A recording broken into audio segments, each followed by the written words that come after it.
पांडवदेवी इथं महाशिवरात्री निमित्त भाविकांची प्रचंड गर्दी, पौराणिक वारशाचा जागर। मारेगाव तालुक्यातील ऐतिहासिक पांडवदेवी इथं महाशिवरात्री उत्सव मोठ्या उत्साहात साजरा करण्यात आला। वनवासात असताना पांडवांनी एका रात्रीत दगडी शिल्पकलेतून हे हेमाडपंथी मंदिर बांधल्याची आख्यायिका असल्यानं या स्थळाला विशेष महत्त्व आहे।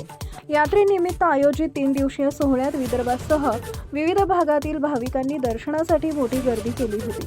महाशिवरात्रीच्या दिवशी विशेष धार्मिक विधी, महापूजा आणि शिवलिंगाचं दर्शन घेण्यासाठी भक्तांच्या लांबच लांब रांगा लागल्या होत्या।